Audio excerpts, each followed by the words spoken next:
Halo teman-teman, selamat datang di Value Stock. Hari ini saya akan membahas analisa fundamental saham Telkom kuartal pertama tahun 2022. Oke, ini disclaimer-nya. Yang pertama, ini merupakan sharing analisa fundamental, bukan ajakan beli jual ataupun hot suatu saham, dan keputusan investasi ada di tangan teman-teman selaku investor.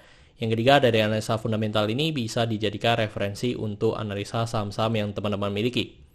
Oke, pertama-tama kita masuk ke bisnis model dari saham Telkom ini. Untuk kegiatan usahanya bergerak di bidang usaha jaringan dan telekomunikasi. Jadi untuk sumber income-nya berasal dari internet dan turunannya, server, mobile, sama penyewaan tower. Untuk segmen usaha atau marketnya di Indonesia, terkait kasus hukum, saya membuat video ini, saya tidak menemukan adanya kasus hukum yang terkait dengan Telkom. Untuk kepemilikan saham dimiliki oleh negara sebesar 52,09%, masyarakat sebesar 47,91%. Dan teman-teman kita bisa lihat dari segi pendapatannya, untuk secara kuartal pertama mengalami kenaikan sebesar 3,8% dibanding dengan tahun sebelumnya. Dan saya asumsikan kuartal keempatnya memiliki kinerja yang sama dengan kuartal pertama, maka sampai akhir tahun akan mengalami penurunan 1,7%. Tetapi ini masih perkiraan, kita harus tunggu laporan Q2, Q3, sama Q4-nya. Untuk dari segi net profit-nya juga mengalami kenaikan, dan kenaikannya sebesar 1,7%. Dan seperti tadi, saya asumsikan kuartal keempatnya memiliki kinerja yang sama dengan kuartal pertama, maka sampai akhir tahun akan mengalami penurunan sebesar 1,2%. Dan dari segi asetnya mengalami kenaikan, dan kenaikannya sebesar 0,8%. Untuk dari segi utang mengalami penurunan, dan penurunannya sebesar 4,3%, dan ini bagus ya teman-teman, yang dimana hutangnya mengalami penurunan. Terus untuk dari segi modalnya mengalami kenaikan, dan kenaikannya sebesar 5,5%. Dan teman-teman, ini merupakan summary laporan keuangannya dari 2017 sampai 2022. Dan di sini saya akan banyak membahas tentang rasio keuangannya. Yang pertama adalah NPM atau Net Profit Margin. Untuk Net Profit Margin 2022 ini diprediksi sekitar 17,33% dan membuat EPS-nya menjadi 246 dan membuat PER-nya di 17,1 kali.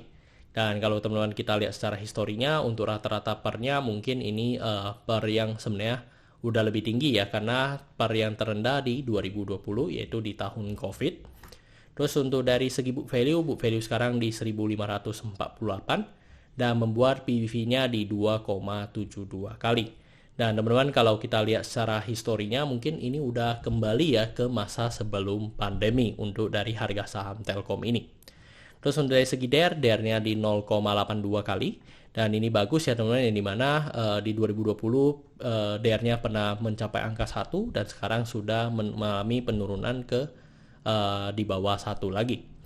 Untuk dari segi ROE di 15,91%, dan kalau kita lihat secara historinya mungkin 2020 secara ROE-nya mungkin lebih bagus ya teman-teman, yang dimana memang dari segi modalnya juga belum setinggi modal di tahun 2022.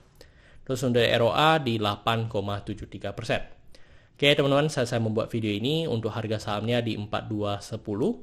Dan dari analisa fundamental saya bisa menemukan nilai intrinsic value-nya sekitar 3.600. Jadi memiliki margin of safety minus 14%. Dan teman-teman sebelum saya masuk ke kesimpulan, teman-teman saya ada membuat website yaitu di valuestock.id. Dan teman-teman bisa kunjungi website tersebut. Dan apa sih yang teman-teman bisa dapatkan? Teman-teman bisa mendapatkan video, ebook, habis itu intrinsic value, habis itu teman-teman juga bisa mendapatkan invest with Mimin ya teman-teman. Apa sih saham-saham yang sedang saya hold? Dan teman-teman bisa masuk ke VIP class jika teman-teman berkenan. Dan kita masuk ke kesimpulan dari saham Telkom ini. Yang pertama dari produk dan jasa. Produk dan jasa saya berikan oke untuk saham Telkom ini karena saya melihat perusahaan ini mampu bertahan 5-10 tahun ke depan. Untuk GCG saya berikan oke juga karena tidak memiliki kasus hukum. Yang kedua memiliki pemegang saham mayoritas.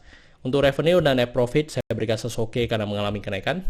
Terus untuk secara dari segi aset saya juga memberikan oke karena mengalami kenaikan.